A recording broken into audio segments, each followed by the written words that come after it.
Hello everyone.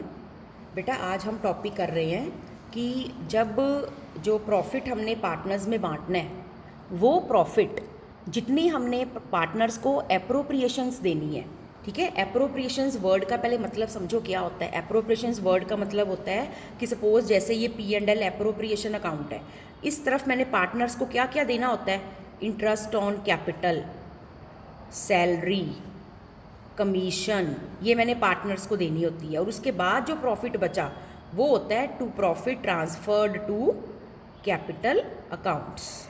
ठीक है, ये एप्रोप्रिएशंस है। एप्रोप्रिएशन का मतलब प्रॉफिट को बांटना।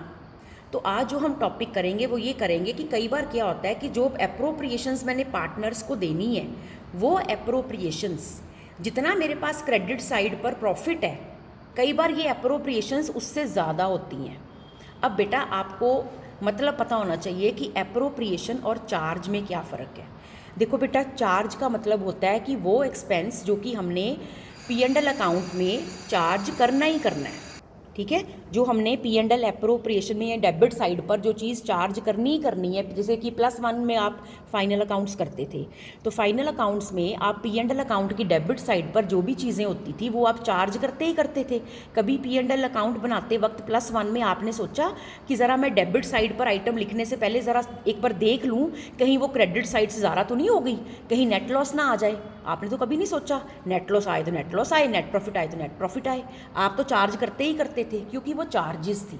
चार्जेस मीन्स एक्सपेंसेस जो कि आपने अपने बिजनेस में डेबिट करने ही करने हैं। पर एप्रोप्रिएशन का मतलब होता है प्रॉफिट की डिवीजन। प्रॉफिट होगा तो ये चीज़ें मिल जाएंगी, प्रॉफिट डिवाइड करना है ना, नहीं होगा तो नहीं मिलेंगी। तो प्रॉफिट पार्टनर्स को देने के लिए एक्चुअली तो P&L एप्रोप्रिएशन अकाउंट में अगर सपोज करो इस तरफ आपके पास 8 लाख का प्रॉफिट है तो उसी 8 लाख को ही मैं पार्टनर्स में बांट रही हूँ।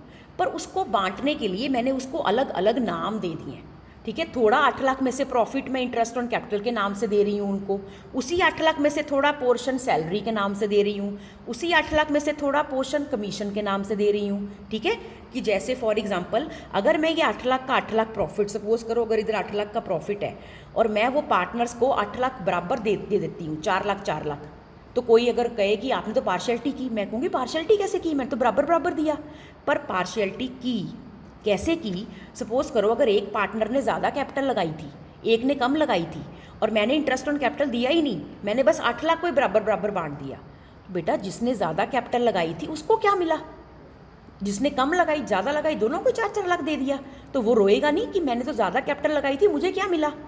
दूसरा एग्जाम्पल ले लो, फॉर एग्जाम्पल एक पार्टनर है, ठीक है, वो कहीं पर जॉब भी करता है, वो दोपहर को जाकर बिजनेस में आता है या फैक्ट्री में या शॉप पे आता है, दूसरा सुबह से लेकर रात तक बैठा होता है, तो एक के वर्किंग आवर ज़्यादा एक के कम है। ठीक, तो जो ज़्यादा वर्किंग आवर दे रहा है क्या उसको आपको एक्स्ट्रा अमाउंट नहीं देना चाहिए, तभी हम सैलरी देते हैं, एक को ज़्यादा एक को कम, जो वर्किंग पार्टनर है उसको ज़्यादा, है ना, जो ज़्यादा वर्किंग आवर दे रहा है। अगर मैं 8 लाख को बराबर बराबर बांट दूंगी तो जो ज़्यादा टाइम दे रहा है बिजनेस को उसको मैंने फिर क्या दिया, तभी ये जो 8 लाख मैं सपोज करो पार्टनर्स में बांट रही हूँ, कुछ पैसा इंटरेस्ट ऑन कैपिटल के तौर पर दे दिया, कुछ सैलरी के तौर पर दे दिया, कुछ कमीशन के तौर पर दे दिया, बाकी जो बचा वो प्रॉफिट बन के बटता है ना, हमने उनको हर चीज़ के लिए कंपनसेट करना है। तो कई बार क्या होता है कि जो हमारे पास प्रॉफिट होता है और जो हमने उनको एप्रोप्रिएशंस देनी है वो ज़्यादा हो जाती हैं। अब ज़्यादा हो जाएंगी तो हमने इधर नेट लॉस थोड़ी शो कर देना है, जितना प्रॉफिट है उतना ही बांटना है। तो हमने क्या करना है, अगर 8 लाख प्रॉफिट है और ये एप्रोप्रिएशन मिलके 10 लाख हो गई तो हमने क्या करना है, देना उनको 8 लाख ही है, interest on capital salary commission. पर फिर देंगे किस रेशो में, हम उन पार्टनर्स को जो इंटरेस्ट ऑन कैपिटल सैलरी, ए का interest on capital salary commission plus कर लो, बी का interest on capital salary commission plus कर लो, दोनों को टोटल कर लो, और वो जो टोटल आया उसकी रेशो निकाल लो, सपोज रेशो आई 2:3, फिर 8 लाख को उस रेशो में बांट दो।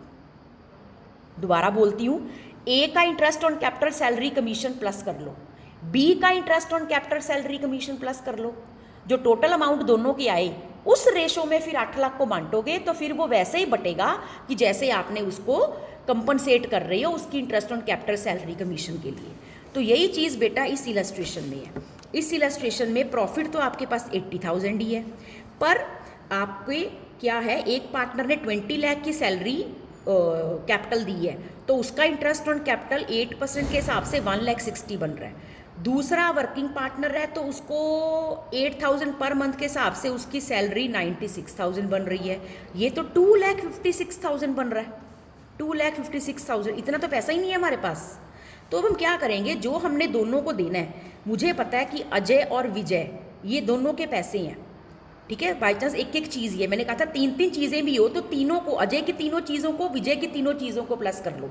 यहाँ पर बाई चांस दोनों की एक एक चीज़ ही है, तो 1,60,000 और 96, इसकी क्या करोगे आप, रेशो निकाल लोगे। 1,60,000 इज टू 96,000, यानी कि 160 इज टू 96 हो गया, ठीक है। तो ये आपका बन गया 16 1 ज़ा 16, 16 6 ज़ा 96, 2 5 ज़ा 10, 2 3 ज़ा 6, 5:3 की रेशो बन गई। इस 5:3 की रेशो में अब तुम 80,000 को डिवाइड कर दोगे, 80,000 का 5/8 और 80,000 का 2/8, तो ये आपका जो आंसर आ रहा है ये 50,000 और 30,000 आ रहा है। ये गरेवाल की बुक की इलस्ट्रेशन नंबर 11 है, फंडामेंटल्स चैप्टर की। फिर इस रेशो में हमने बांट दिया और देखो टोटल बराबर 80,000 था तो 80,000 ही बांटा। कहाँ से 2,56,000 देते जब था ही नहीं हमारे पास। तो इस तरह आपने करना है। अगर आपकी अप्रोप्रिएशंस का अमाउंट प्रॉफिट से ज़्यादा बने तो नेट लॉस नहीं इधर शो कर देना +1 की तरह, जितने अप्रोप्रिएशंस प्रॉफिट है बस उतना ही बांटना है, ठीक है बेटा, जब तक कि ये ना लिखा हो कि इसको चार्ज मानो। ओके।